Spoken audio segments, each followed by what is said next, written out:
हरे कृष्ण।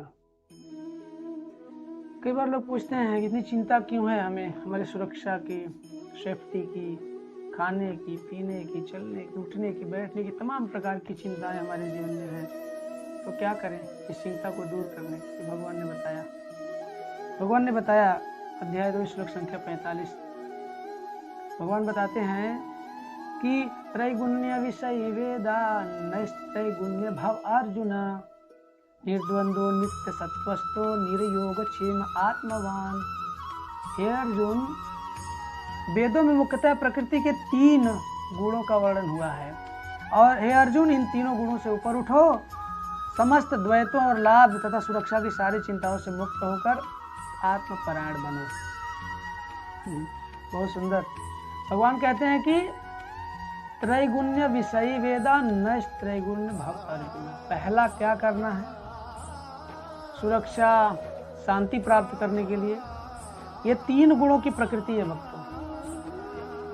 रजोगुण, तमोगुण, सतोगुण, ये 3 गुणों की प्रकृति है। भगवान कहते हैं पहले इन 3 गुणों से ऊपर निकलो, 3 गुण से बाहर। कहाँ जाना है? नैस्त्रैगुण्य भव अर्जुन। 3 गुणों से बाहर निकल। यदि 3 गुणों से बाहर निकल जाओ तो क्या होगा? पहले कर्म कांड के विभाग बहुत हैं, तो 3 गुणों में आते हैं। जितने भी कर्म कांड के विभाग है सभी 3 गुणों में ही आते हैं, रजो, तमो और सतो, है ना। तो 3 गुणों से ऊपर उठो। भगवान अर्जुन को कह रहे हैं 3 गुणों से ऊपर उठो। हमको भी कह रहे हैं 3 गुणों से ऊपर उठो, रजो, तमो और सतो से ऊपर उठो। फिर क्या करना है? नैस्त्रैगुण्य भव अर्जुन। फिर निर्द्वंदो नित्य सत्वस्थो निर्योग क्षेम आत्मा। उसके बाद क्या होगा? ये द्वंद्व, तमाम प्रकार के द्वंद्व से ऊपर उठ जाओ। लड़ाई झगड़ा है, मेरे बच्चे, मेरी बीवी, मेरा प्रॉपर्टी, मेरा सामान, ये वो दुनिया भर की बातों में जो हम फंसे हुए हैं। मेरी नौकरी, मेरा बॉस, मैं खुद बॉस, मेरी दुकान, ये सारा जो है ना, इससे ऊपर उठो, बाहर निकलो। निर्योग क्षेम आत्मा।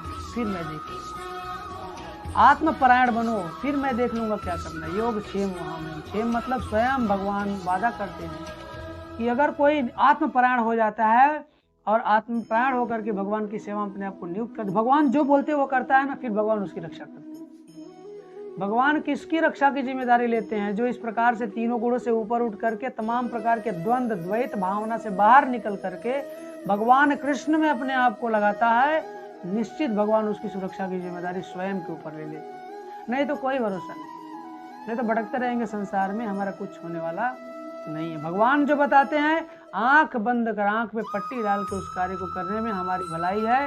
उसके अलावा कोई भी हमारी सुरक्षा करने वाला नहीं है, कुछ भी प्रदान करने वाला नहीं है। राखे कृष्ण तो मारे कौन, मारे कृष्ण तो राखे कौन। हरे कृष्ण।